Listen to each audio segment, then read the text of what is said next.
Hoje, o STF publicou o acordo, né, que tornou o ex-presidente Bolsonaro oficialmente réu, e justamente hoje, olha que coincidência, Tereza, o ex-presidente passou mal em um evento público, né, teve que ser levado às pressas para o hospital, ele estava ali na cidade de Santa Cruz, no interior do Rio Grande do Norte, sentiu fortes dores abdominais, e aí, muito rapidamente, a governadora do estado, Fátima Bezerra, se empenhou em disponibilizar um helicóptero para que ele fosse levado com urgência para a capital do estado, né, Natal, e teve toda a assistência ali, inclusive do SUS.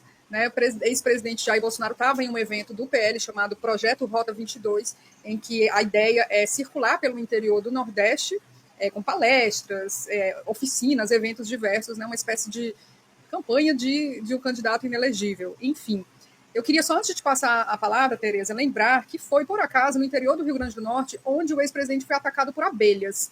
Não sei o que tem no interior do Rio Grande do Norte, mas estou achando bem interessante isso. O acórdão foi publicado, que é o resumo ali daquele julgamento que nós assistimos, que resultou no acolhimento da denúncia contra os primeiros 8 golpistas, né? Bolsonaro e mais 7 companheiros de golpismo.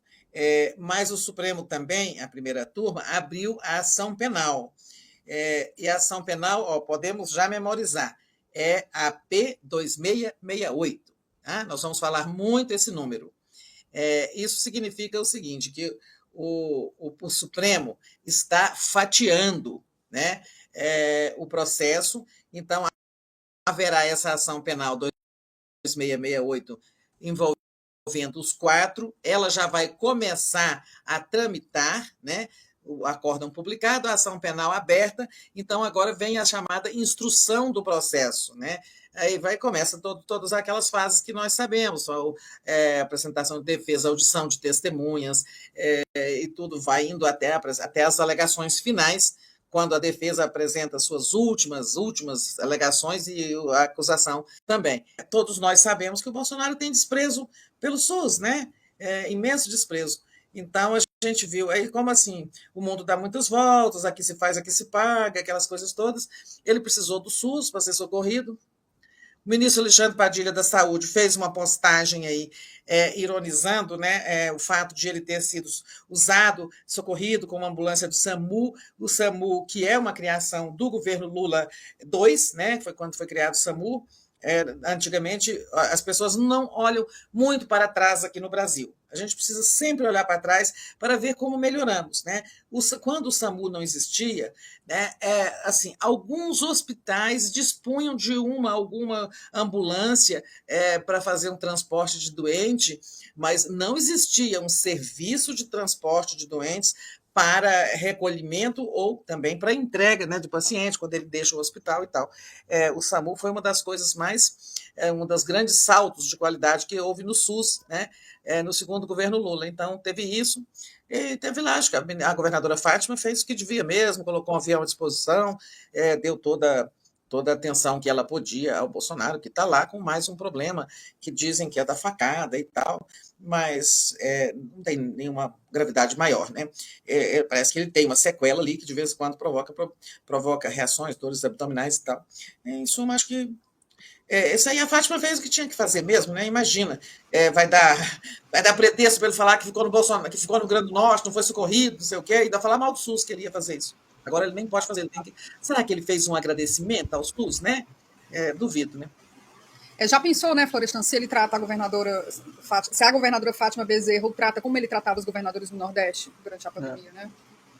Como ele tratou também a população brasileira durante a pandemia, né, que levou mais de 700 mil vidas, né? Fico lembrando também que a tragédia, na época que ele era presidente, e que ele colocou vários ministros incompetentes na saúde, o pior deles, para mim, né, foi o Pazuello, que era um cumpridor de ordens e que teve uma passagem terrível, porque foi justamente na época da pandemia. Mas eu lembro ainda que foi por pouco que nós não ficamos sem o SUS, porque o processo de desmonte da saúde pública tinha começado durante já o período do Temer, né, desmontando ali o Mais Médicos, né, vocês lembram o sucesso que foi o Mais Médicos, a importância que teve no interior do Brasil, no atendimento das populações mais carentes e mais distantes, né, e o empenho que foi feito pelo governo Bolsonaro para dar sequência àquilo que o Temer queria, né, que era iniciar a privatização do Sistema Único de Saúde, né? Eu lembro do Mandetta, que estava tocando para frente esse projeto junto com Paulo Guedes, né? E por pouco, a pandemia chegou, por pouco eles não teriam privatizado um pouco, assim, momentos antes da chegada da Covid no Brasil. Se não fosse, se eles tivessem conseguido sucesso, certamente o atendimento à população teria ficado muito mais comprometido, né? O Bolsonaro nunca deu atenção às questões de atendimento à população. Ele se faz de vítima, né? Agora há pouco já postou uma foto dele com os tubinhos, aquela cara dele, né? Eu fico pensando que sujeito, ele usa a doença dele para se vitimizar, né? Numa apelação incrível, né? Tudo que ele faz é apelo, né? Ele não correu uma lágrima dele por ninguém no Brasil, por nenhum morto no Brasil, nenhuma lágrima. Ele não foi visitar um paciente da Covid, ele não visitou, né? Mas aí quando é ele, depois aparecia, vocês se lembram disso, na época da Covid, né? Que ele era atleta, que a Covid nunca ia pegá-lo, porque ele era um homem forte, atleta, né? Mas, no entanto, vira e mexe, está com o intestino preso, né? Agora só falta aprender mesmo ele, né? Acho que o STF vai tratar de colocar ele no seu devido lugar, depois de tudo que ele fez, né? Querendo anistia e usando aí, no momento que ele agora já é um réu oficial, né? Vai ter que responder na justiça, ele aparece nessa cena, não é nada discreto, usa os problemas de saúde dele para fazer cenas para o grupo de extrema-direita.